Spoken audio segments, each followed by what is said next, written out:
Yo, what's up guys, I'm on fire here, back on the video, and today we're going to be hopping into another Madden 23 defensive video. Today we're heading back to practice mode. We do got to mix it up. I know you guys like the gameplays, but you got to mix in the practice mode every once in a while just to keep things balanced. Now in today's video, we're going to be going back over the spinner, showing that new setup. I ran this play earlier in the year, showed a different way to run it, so we're going to show probably the better way to run it in today's video, and I'm going to show you guys some things I like to do as a bluff blitz off of this play, because you definitely want to mix it up. You don't want to send pressure every play unless you're playing a bum who doesn't know how to pick it up or beat it at all. So $3.32, this is Kansas City defensive playbook. If you watch my gameplays, you know that I run this playbook. You can get safeties and linebacker if you want. Otherwise, get some fast slot corners here and some nice athletic defensive backs on the back end.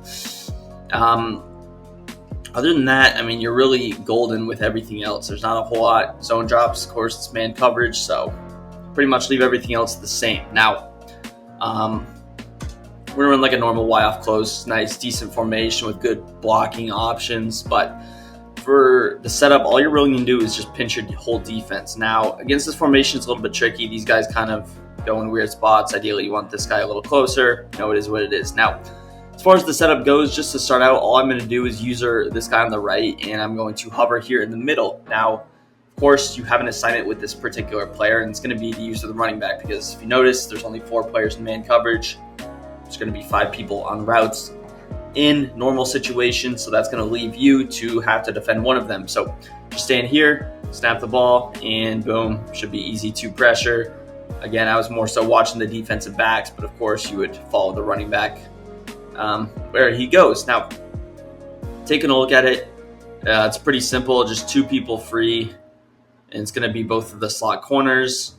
What you're doing is with the defensive ends and your user, you're occupying both those guards, which means the D ends are allowed to get up and they're allowed to take the tackles, which of course is going to lead to both your slot corners there getting that nice pressure. So once again, we're going to just pinch that whole defense. Again, depending on what you're facing, you might want to move those guys, but overall, you're just going to stand here with your user, again, getting that hover position where he puts that right leg in front of the left, snap the ball, and I mean, just super difficult to get the ball out when you're running it like that. That time, I just put Saquon on a little random route to the left so he didn't bump right into our corners, so you could see it a little bit more clearly. So you see right there, and I guess Saquon did kind of bump the other guy, but really fast pressure in real time. There's a look at it. It's just difficult to find someone open when you do it, and that's why against pressure, you'll see people do things like chuck it up an aggressive catch, which is not a bad way to beat it this year. Now, some other things you can do is, let's say we want to man up Saquon. You have an option to do that. You could man up Saquon. We're going to hover here, and the blitz is still going to get through. Now, of course, you have one less rusher, so it is going to be one less person getting free, which is a little bit unfortunate, but it's going to be the case. In this case, you see no user on the right, which means Cam Jordan is not going to engage with Evan Neal. He's going to engage with the guard, which means our slot corner is not going to get free, but we still get PJ Williams over there. So, and again, in this situation, since Saquon's on that right-hand side, it's probably better to honestly hover with the player on the left for a multitude of reasons, including the run. It's difficult for the running backs if he's in protection to actually block the left corner from the right side. So let's say they are blocking the running back consistently every play. You don't actually got to worry about using the running back. So if that's the case, you can just straight up go ahead and leave everyone on their blitzes. This is with a 6-man protection. Stand here, and we actually didn't get the pressure there.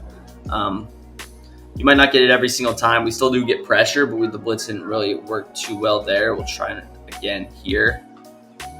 So block him, hover, and there you go. So that's what it ideally should look like with Saquon Barkley blocking.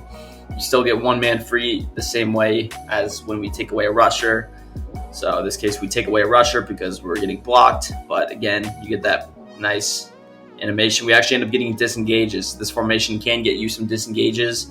So you notice this blitzing safety, he gets a disengage. And you'll see that. I see the DNs get disengages. I see, of course, the blitzing safety right there get disengages. So it's a lot of things that can happen. Now, let's say they block their tight end and send Saquon Barkley out on a route. Now, if that's the case, again, just run everything the same. See Saquon, I got to go out and defend him. Still going to get the pressure off the left side. And, of course, the tight end's going to pick him up, slide protecting on the right side. So it's kind of what you would expect, honestly, when you're running this blitz. Pretty simple numbers game, but to be able, and again, you are sending a lot of people, 6 people versus 5. You still get 2 people free, so that's still, 1 person difference. But, I mean, overall, it's just a pain to go up against. Really good. And honestly, it's not easy to run the ball against this formation particularly either. You have everybody in the box. You can't really run it outside because you got those corners getting off the edge. So if they were to run inside zone here, snap the ball, you see that there's just not a lot of running room. Now, Giants offensive line, not the best. Saints D-line, pretty dang good. But if you run this online, you kind of know what I'm talking about. Now, let's just show it with a max protect. Now, ideally, if they do max protect, you might be a little bit cooked. But once again, we mentioned that since Saquon's on that side, it's going to be difficult for him to block, so you should still get pressure. Now, if they're running an even formation, they max protect like this, I don't anticipate it really working, but we'll try it out just to see. So this is a max protect once again. I'm just going to hover here, and boom, Saquon, of course, picks him up. Now, you still can get disengages situationally, not every single time, but you still can get those situations where you do get disengages. And defensively, you still have good coverage. You're still going to get pressure eventually when you have that many guys rushing, that many one-on-ones. The running backs, again, blocking are inconsistent this year. Sometimes they just will not even pick them up. So you'll see a lot of things happening. But that's where we get. So if we get him to block his running back or his tight end, that's where we can take advantage with some kind of a bluff blitz option. Now, if I'm bluff blitzing, what am I going to do? First of all, I'm going to man up everybody. So we're going to man up the slot corner on either the tight end or the running back. Either one works. And again, we want to move him kind of right here. So you can man him up on the tight end or the running back. Just have everybody manned up, and then you have a couple of extra guys. What we're going to do is probably throw Davis in like a curl flat, or Wyatt in a curl flat. You can go 2 curl flats if you want. You can go a deep zone. The curl flats would help against popular man-beating concepts like corner routes. It also creates kind of a double team with the aggressive catches that you see. Then you're just going to hover here, boom, and then you see, just some mix-ups. So if you have a player man up on the running back and they don't actually run the ball, you will see some different stuff. So I think what happened here is I'm not sure exactly what he ended up doing, but he kind of ended up running deep as like a deeper zone. I'm not sure what goes into him doing what he does, but you will see he at least does some stuff. Now, let's talk about hovering when you are pressed. The hovering is important because you don't want to get burned off the line. Now, matchups, recognize your matchups. If you have a bad corner and you're facing Megatron on one-on-one on the outside, you probably don't want to press him because you can throw it up and probably catch the ball. So you want to be smart with it.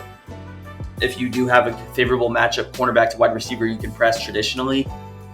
And then just read what he's doing. If he's going with a lot of slants, a lot of corner routes, you can shade outside, which is something I do. So if it's a corner out concept, as it is right here, I'm going to block everybody, see if we can get some time. Corner out concept, shade outside, and he's caged. Now that's one of the best safeties in the game versus a bad wide receiver. But you guys kind of get my point. You can shade outside, or if you just want to be safe, you can straight up shade over the top, which is just going to prevent big plays. So when you shade over the top, you could be susceptible to getting aggressive caught. So I would be a little bit mindful of that. But again, you see right there, I kind of snapped through it and I still couldn't get the ball off, which is why it's important that they have to at least block one. You're forcing them to block one no matter what. You cannot play offense without it unless you're going with the route like this. You snap it, you have to literally snap throw it to Saquon and stuff like that. And since you are blitzing off the slot, even those quick passes are a little bit tough because you have someone who can bat the balls. You have someone that could even intercept the ball or easily make a tackle if you throw it that fast. So really is a handful. Now, some other bluff blitz options that we can go to are, as I mentioned,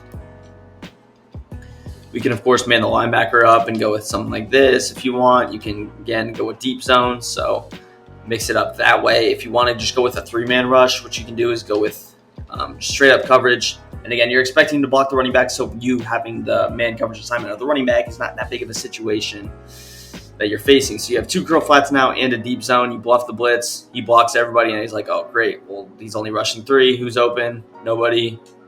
Forced to chuck it up, and you have an interception. So now if you are facing corner out, something that I am a fan of doing is something like this. So if I know Robinson's there, I like to just shade outside with Matthew. If you really want, what you could also do in the bluff blitz is get Matthew in like the inside zone. So you could throw him in the deep zone. You can man up that slot corner, who's PJ Williams in this case.